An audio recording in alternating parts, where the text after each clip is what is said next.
Okay, I'm Dr. Duane Armitage, and this is the end of philosophy. I thought I'd make an introductory video or a couple of videos, maybe just a couple minutes, just to introduce you to the course. That way we can just dive right in on Friday, and maybe it'll go a little bit better with the readings, just to tell you about what the course is about and how it's changed a little bit from what you may have heard. So I was talking with Dr. Haggerty, and we thought it'd be best. I teach another course called Postmodernism. By the way, I'm on my iPad here, and I'm looking over there, but I'm actually looking at what I think is the camera, but it's going over there. Anyway, I'm talking to Dr. Haggerty, and I teach another course called Postmodernism. And he thought, well, is there a way to combine some of the stuff you do there into some of the stuff you do in End of Philosophy? And I said, yeah, actually there is. So this course that you're having now will be a kind of a little bit of an amalgam of the two courses I teach, End of Philosophy that I've taught for the last 5 years, and Postmodernism, which I've taught for the last 5 years. And it's a little bit more appropriate given that things have changed, at least in the cultural climate, because what the course is about is really a critique of the metaphysics of modernity, a critique of the metaphysics of modernity, which are two things, which are really the same thing. Postmodernism and scientific reductionism. Postmodernism and scientific reductionism. This is really throwing me off as I have to find out where to look here. Oh, there we go. Yeah.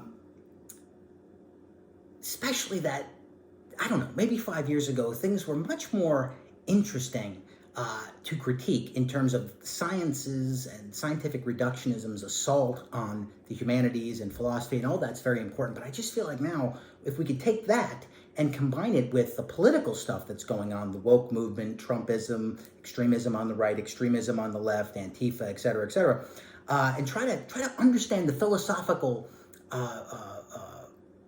foundations to these political movements, to the woke movement, to the far right and to the far left, but not keeping it political, because we're not going to get political in the class. We want to get metaphysical and ontological, okay? So what is this course about? This is an introduction to the course. The course is a critique of the metaphysics of modernity, and the metaphysics of modernity, or the ontology of modernity, or the philosophical foundations of modernity are two things which are really the same thing: scientific reductionism and postmodernism. Scientific reductionism and postmodernism. What are those things? Well, I'll put it in the next video what postmodernism is, but just very simply, scientific reductionism is the idea that science and science alone, empirical science, natural science, alone can tell us what truth is. Empirical science can tell us what truth is, and empirical science alone. That means philosophy, theology, anything in the humanities are subjective. They're a subjective waste of time, okay? So you can see why the class, when it was focused on that, would have been appropriate as you were leaving SJLA, because it's a big question of, have you been wasting your time for the last 5 years or 4 years? 4 years.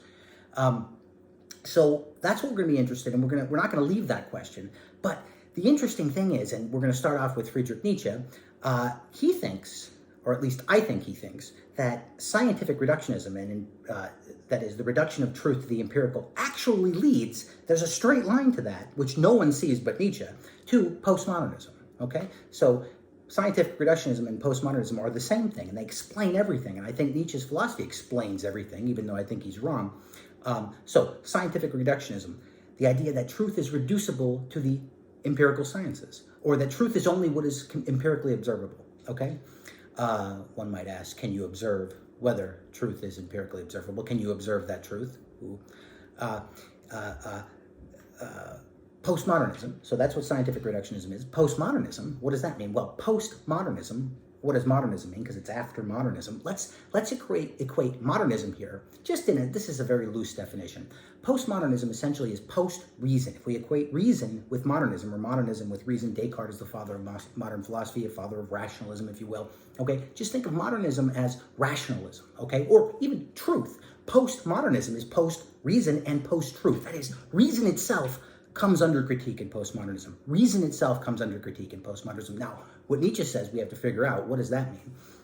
What does it mean to say that scientific reductionism leads to postmodernism? That is, saying truth is only empirically observable actually leads to the idea that there isn't any truth, or that we can jettison truth and forego reason, and that our rational faculties themselves have to come under critique.